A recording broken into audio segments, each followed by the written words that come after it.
At Christmas dinner, my 9-year-old daughter was seated alone next to the trash can, on a folding chair. Everyone acted like it was normal, so she got up, walked over to me, and said, "Can you do the thing you said you'd do if it felt bad again?" So I did. 5 minutes later, my mom started screaming, "My name is Graham. I'm married to Nina, and I'm a dad to Leah.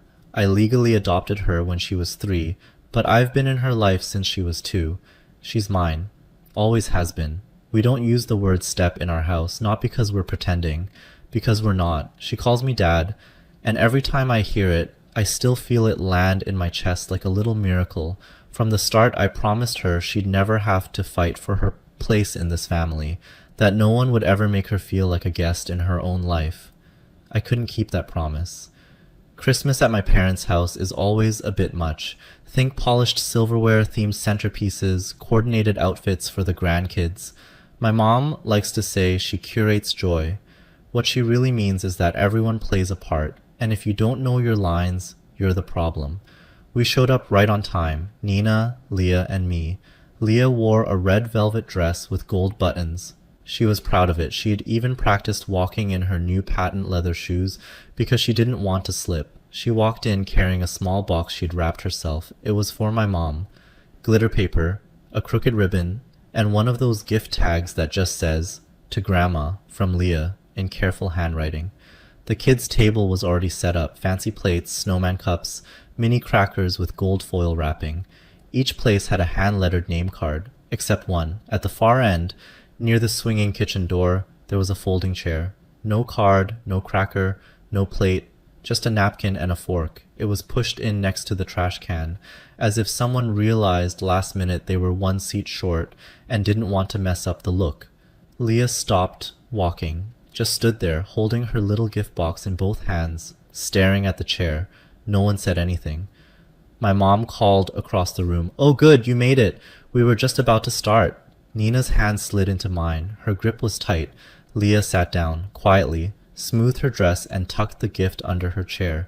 I watched her try to smile when Jenna's twins shouted something across the table.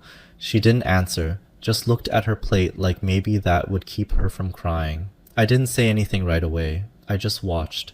I watched my sister take pictures of her kids in their matching sweaters. I watched my mom show off the floral centerpiece she made from scratch. I watched my dad drink his wine and look everywhere except at Leah. And I watched Leah pretend this was fine. Then she stood up, walked across the room, past 3 people who avoided eye contact. She stopped at my chair and looked up at me. "Can you do the thing you said you'd do if it felt bad again?" she asked. I looked at her for a long second.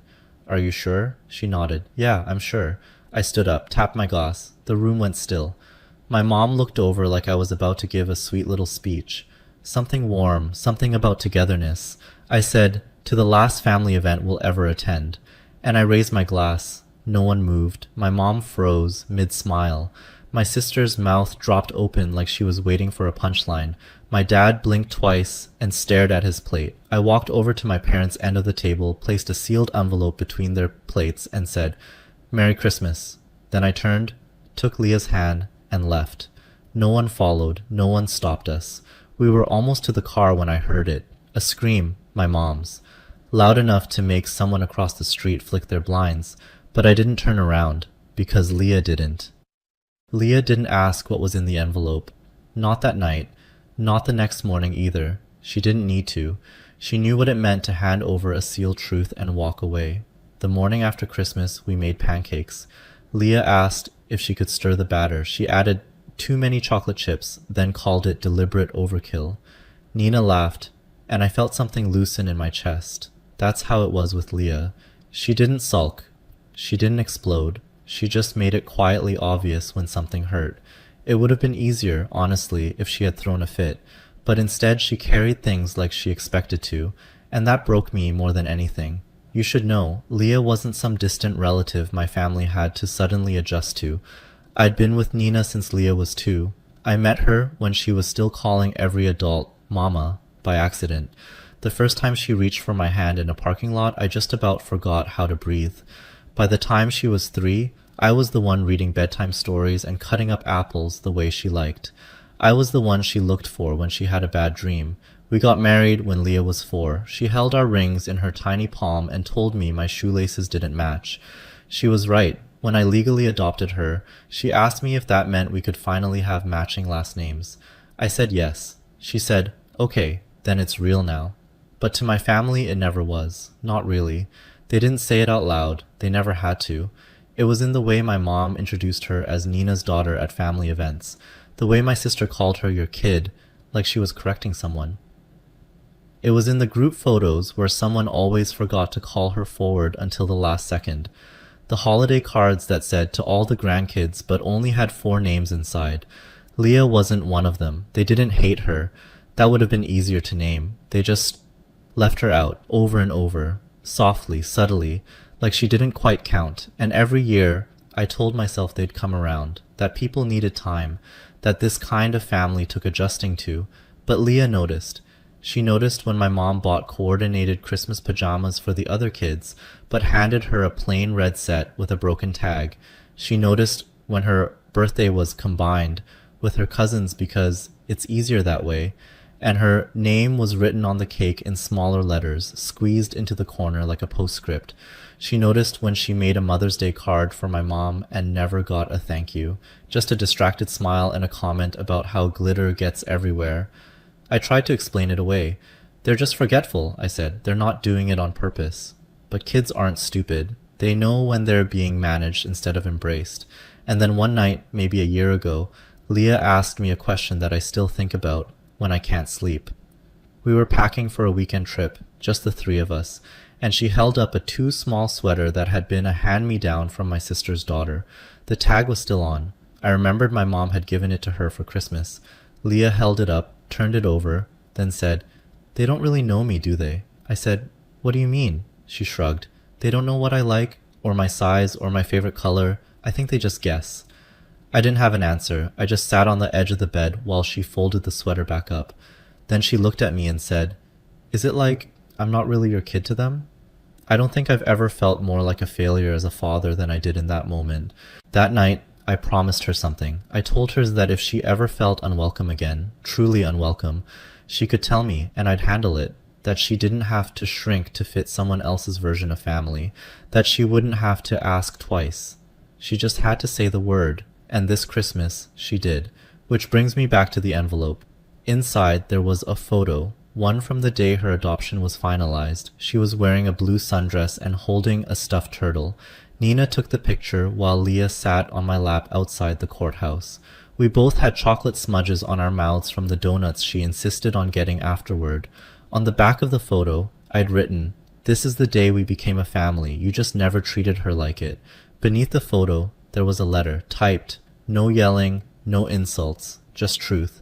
I told them I had noticed everything, that Leah had too, that I wasn't asking for apologies anymore. I was drawing a line. That if they couldn't love my daughter like family, then they didn't deserve to keep calling me theirs. Then came the invoices. I attached a breakdown, a literal spreadsheet, contributions to joint gifts she wasn't named on, decorations and food for family events where she sat on the sidelines, checks to help cover their heating bill last winter after they'd accidentally left Leah out of the family Christmas card, donations to cousin birthday parties she wasn't invited to. I ended it with this: "You used my money to fund a version of this family that didn't include my daughter. That ends now." Nina didn't read it ahead of time, not because I kept it from her, but because she trusted me to say what needed to be said, and Leah never asked what it said. She just trusted me to mean it. We didn't hear anything for the rest of the day. No texts, no missed calls, no dramatic follow-ups, just silence. But I knew that wouldn't last. At first there was nothing, no texts, no phone calls, no "are you okay" or "can we talk?" Just silence, which, if you know my family, was almost funny. These are the same people who once created a spreadsheet to organize dessert contributions for Thanksgiving. The same people who text in all caps when someone forgets a birthday. Silence from them was a strategy. I told myself it might stay that way, that maybe they finally understood what the letter meant, but of course they didn't. It started about a week later. I was sitting at the kitchen table when I got a Venmo request from my sister, $450. The caption just said, "Birthday for Owen, everyone pitching in, same as last year. Owen is her son. He's turning 10. We hadn't been invited to his party. I knew that because Leah had seen the photos of the invitation on his class bulletin board, wrapped candy canes, gold font, a dinosaur in a party hat, the kind of invite you don't forget to send by accident. Still, they asked for money. I didn't respond. I didn't pay it. I didn't even decline. I just left it there. 3 days later, my mom emailed Nina, not me, Nina. The subject line was, "Just a reminder." Inside was a note that said they hadn't received our usual contribution toward the winter heating bill. My parents live in the same house I grew up in, and for the past few years, I'd been quietly helping with their utilities. Never made a big deal about it. Just sent the money every January and October. I thought I was helping. Apparently now it was expected. Nina didn't answer.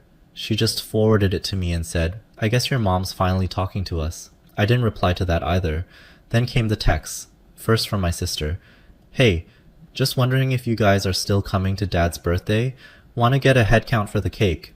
Then, "I assume Leah still likes vanilla? Or does she eat cake now?" I stared at that one for a while. The next morning, my phone buzzed with a message from my mom. "Graham, I don't know what the letter was about, but this is getting ridiculous. Leah is welcome. She always has been. You're making a mountain out of a molehill." Molehill. She really said molehill. That was the word she used for a child being seated by a trash can on Christmas. I didn't answer. I wanted to. I wanted to send a photo of Leah's face at that table. I wanted to list every year, every slight, every time they looked through her like she wasn't real. But I didn't. I've learned that the people most determined to misunderstand you will always find a way. Instead, I stayed quiet, and the silence started to unnerve them. 2 weeks later, we got a card in the mail. It was addressed to Leah. Inside was a photo of her and my parents at a pumpkin patch from years ago. She must have been 5. My mom had written on the back, "You'll always be family. Love, Grandma." No apology, no context, just a photo and a sentence that tried to rewrite the past. Leah opened it at the table. She looked at it for a long time, then turned it over again. She didn't ask what it meant. She just said, "I don't think she ever called me that before." That night, I sat down with her and said, "You don't have to respond. You don't have to do anything." She nodded. "I know." She didn't hang it on the fridge. She didn't put it in her drawer. She left it on the counter and went to bed. Then, a few days later, it escalated. There was a knock at the door. Nina looked through the peephole and turned to me, wide-eyed. "It's your mom." I opened the door just far enough to step outside and close it behind me. She smiled like nothing had happened, like we were neighbors catching up after a long trip. "I just wanted to see Leah," she said. I didn't say anything. "I thought maybe we could talk, just the two of us, clear the air." "There's nothing to clear," I said. She sighed. "Graham, this is ridiculous. She's a child. She doesn't know what she's doing." "She knows exactly what she's doing," I said. "And so do you. You're turning her against us." "No," I said. "You did that all by yourself." She tried to push past me, said something about being her grandmother, about having a right to speak to her. I stepped in front of the door. "No," I said. "You don't." Her face changed then, like something cold slipped in behind her eyes. She looked at me like I was the stranger now. "I raised you better than this," she said. "You raised me to stay quiet," I said. "That's not the same thing." Then I went inside and locked the door. Nina was standing in the hallway. She didn't ask what happened. She didn't need to. That night, we told Leah we were done, officially. No more events, no more messages, no more maybe next time or just let it go. She didn't argue. She just said, "Good." And that was it. But it wasn't really. Because something was coming, something none of us saw coming, and it would make everything else look like the warm-up act. We thought we were done, after Christmas, after the letter, after the Venmo requests, the guilt trips, and the photo in the mail, after my mother showed up at our door, pretending nothing had happened, after Leah said good with so much clarity I could barely breathe. We thought that was the end. Then Eric showed up, Leah's biological father. I hadn't seen him in 7 years. Not since the custody hearing where he lost all parental rights, permanently and irrevocably. It wasn't even a close case. There was a restraining order at one point, then a judge's ruling, then silence. He hadn't called, hadn't written, hadn't tried to see Leah. As far as I knew, he didn't even know where Nina and I lived. That was the entire point. And then one Thursday afternoon, I opened the front door because I thought a package had arrived, and he was standing on the porch. Older, rougher, same look in his eyes, like the world owed him something and he'd come to collect. Eric? I said, already stepping halfway out and pulling the door behind me. He smiled, or something close to it. Heard you've been pretending you're her dad. My stomach dropped. I don't know who told you where we live, I started. Your mom, he said. Like it was casual, like it was normal. Said she reached out for the good of the family. Said she thought Leah might need her real father. I didn't punch him. I didn't shout. I just stood there stunned, while my hands curled into fists. You have no rights, I said. None. This conversation shouldn't even be happening. I've got rights if I want 'em, he said. And if I don't, well, maybe you'd rather keep it that way. It wasn't a threat. Not directly, but it landed like one. He glanced past me toward the front window. She here? I stepped fully out and closed the door behind me. You need to leave. He crossed his arms. Look, I'm not trying to start something. I just think it's fair I get to see her, or be compensated for stepping aside. There it was, the real reason. Nina opened the door just a crack and looked out. When she saw him, she froze. Her hand went to her chest like she'd been punched there. Leah came down the stairs behind her, holding a book. She saw Nina's face and stopped. Go back upstairs, Nina said quietly. Right now. Eric didn't see her. Thank God. I stepped forward. You need to leave this property. Or what? So I called the police. They showed up in under 10 minutes. Long enough for him to keep talking. Long enough for him to say things I won't repeat. Long enough for Leah to hear enough through the floorboards to ask later, is that man going to take me away? I sat down on the edge of her bed that night, held her hand, showed her the adoption certificate again. Your name is on this. Mine is. The judge's is. His isn't and never will be. Nina and I filed for a protective order the next day. We printed of everything. Old court rulings, emails, texts. We included the details from the police report. The judge granted it immediately. When I told my parents, I wasn't calm. I didn't pretend to be. I sent them a single message. You put Leah in danger. This isn't just about feelings anymore. It's about safety. You made your choice. So did we. They didn't respond. But a week later, Jenna sent a message. Can't believe you destroy your own family over a mistake. I just deleted it and blocked her number. Then we listed the house. Didn't make a big announcement. Just started packing. Leah didn't ask why. She just started folding her clothes into boxes and labeled them herself.